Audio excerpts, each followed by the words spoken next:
HDB finance company Chhatrapati Sambhajinagar येथील कार्यालयामध्ये कर्ज प्रकरणी पूर्ण रक्कम देऊनही एनओसी प्रमाणपत्र 3 महिन्यापेक्षा जास्त काळ होऊनही वारंवार चक्रा मारायला लावल्या आणि 30,000 रुपयाची मागणी पूर्ण न केल्यानं मानसिक त्रास देत हुज्जत घालून धमकावल्यानं अखेर एचडीबी फायनान्स कंपनीच्या मॅनेजर आणि कर्मचारी यांच्या त्रासाला कंटाळून मोहम्मद जहूर शेख यांची विष घेऊन आत्महत्या केल्याची घटना दिनांक 2 जानेवारी रोजी 3 वाजेच्या सुमारास घडली।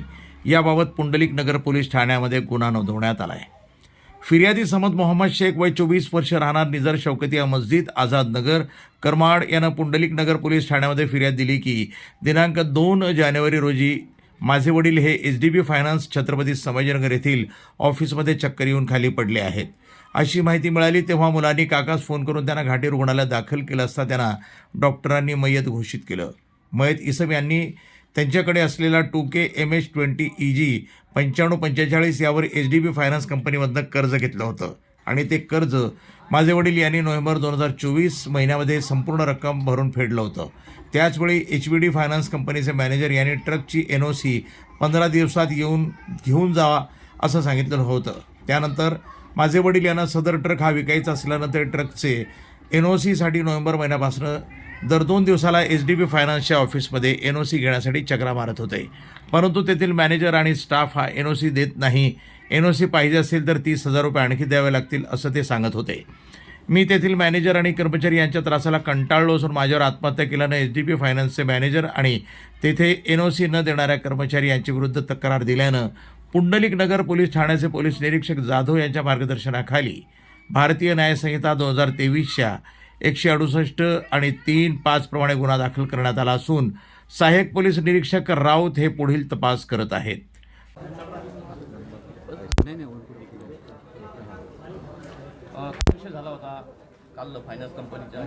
विषय असा आहे फायनान्स कंपनीमध्ये काल 2/1/2025 मोहम्मद जहूर भाई हे त्यांच्याकडे एनओसी मागायला गेले होते आणि बरेच दिवसांमध्ये म्हणजे 2 महिने अगोदर त्यांची गाडीचं पूर्ण पैशाची परतफेड झाली होती।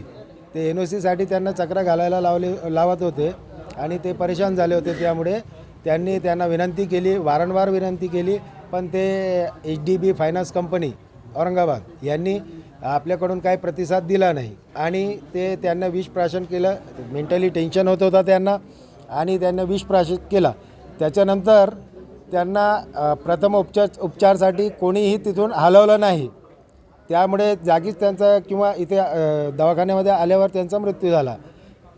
आमची अशी विनंती मयताचं नाव मोहम्मद जहूर शेख है ना, शेख मोहम्मद जहूर मोहम्मद शेख म्हणून यांची ओळख होती पूर्ण मार्केटमध्ये। काय मागणी तुमची? मागणी आमची अशी आहे की हे जे फायनान्स कंपनीकडून वारंवार कस्टमरचं छळ होत आहे आणि त्यांना मानसिक किंवा शारीरिक त्रास होत आहे, लोक परेशान झालेले आहे, ते यांच्यावर कठोरचे कठोर कारवाई व्हायला पाहिजे। कारण त्यांना जर लवकर तिकून हलवलं असतं तर त्यांचा प्राण वाचू शकत होते। पोलीस ठाण्यामध्ये गुन्हे दाखल करण्याची प्रक्रिया सुरू आहे का? चालू आहे म्हणतात, पण अजून काय त्यांच्याकडूनही उडवाउडवीचे उत्तरं मिळू लागले। गुन्हे दाखल नाही झाले तर काय करणार? तर आम्ही all India truckers and drivers helpline असोसिएशनतर्फे आंदोलन छेडू। डेड बॉडी नातेवाईक घेऊन जाणार आहे किंवा नाही? जेपर्यंत कारवाई पूर्ण होत नाही, संबंधित जेवढे लोक होते त्यांना अटक करण्यात येत नाही, तोपर्यंत आम्ही काय डेड बॉडी घेऊ शकत नाही असे नातेवाईकांचे म्हणणे आहे। नाव सांगा तुमचं? Pathan Muzaffar Mujahid Khan, all India truckers and drivers helpline association Aurangabad secretary. काल तुमच्या भावासोबत नेमका फायनान्स कंपनीमध्ये काय प्रकार घडला होता? माझे मोठे बंधू हे एचडीबी फायनान्समध्ये आले होते काल। त्यांचं नाव शेख मोहम्मद शेख जहूर आहे।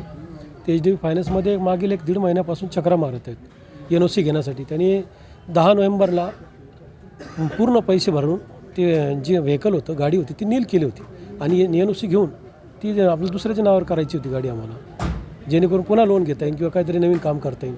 ते 1-1.5 महिन्यापासून त्या एचडीबी फायनान्सवाले नुसतं चक्रा मारायला लावत आहेत।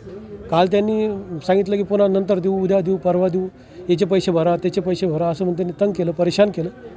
त्यांचा खूप छळ केला त्या बँकेवाल्यांनी।